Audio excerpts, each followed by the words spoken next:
When you're riding a modern sport bike, the temptation to twist the throttle and disappear is always there.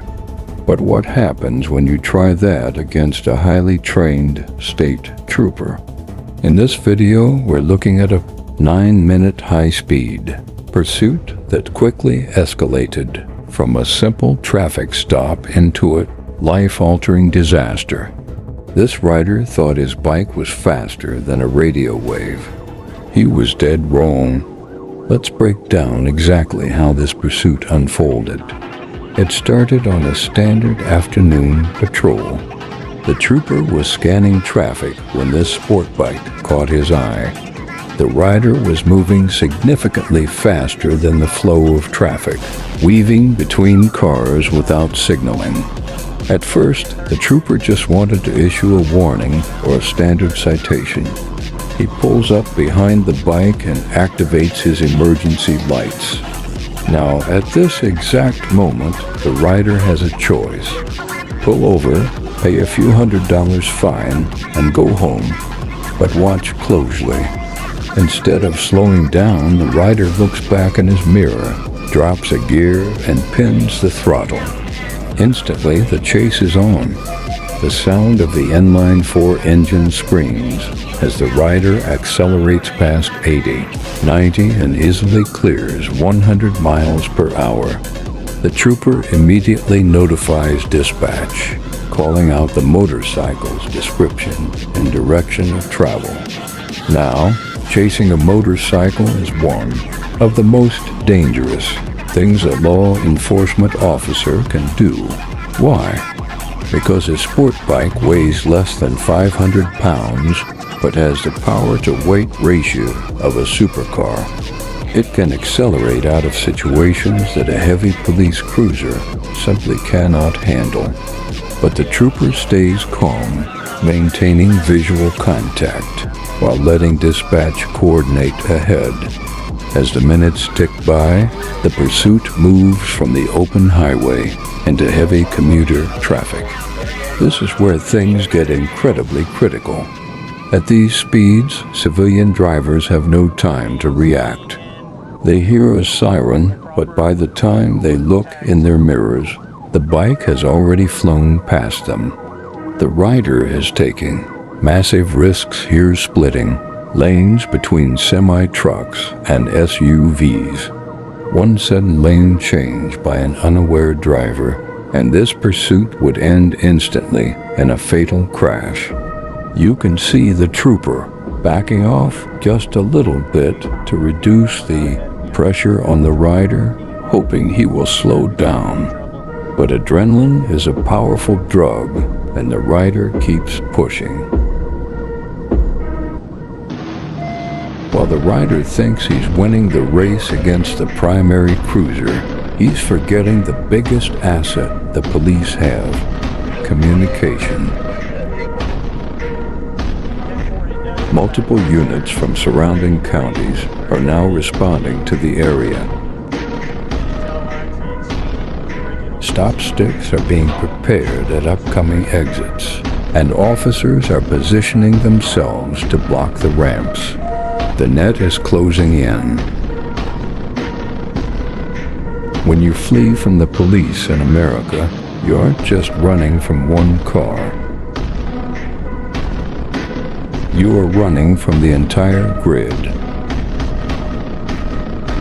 The rider's options are shrinking with every mile he travels. And here is where the lack of experience catches up to the suspect.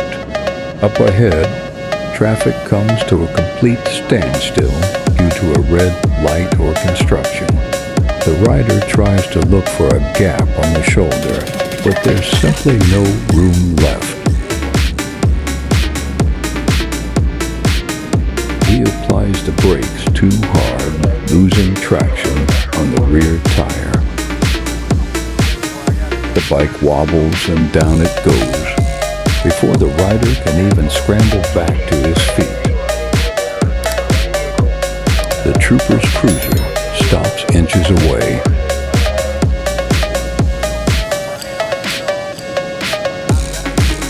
The trooper exits the vehicle with commands, moving in instantly to secure the suspect.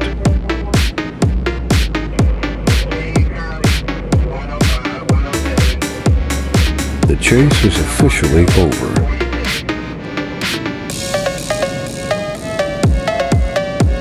What started as a simple speeding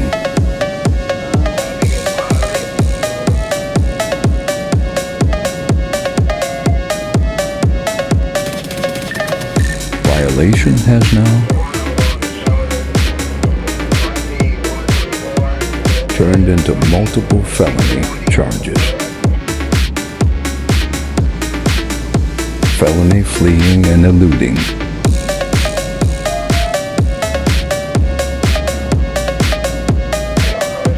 Reckless endangerment and resisting arrest. His bike is heavily damaged. His license will be suspended for years.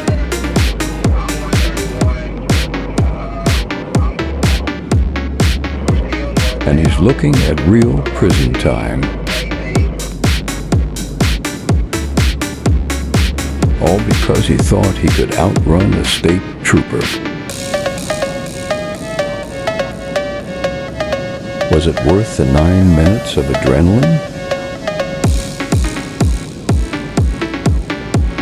Absolutely not.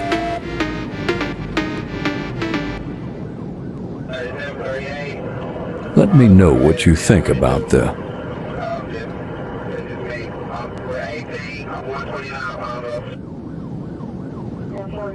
troopers driving and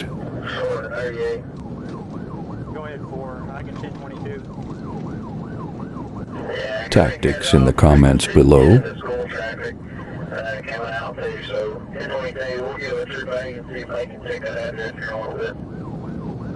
If you enjoyed this breakdown,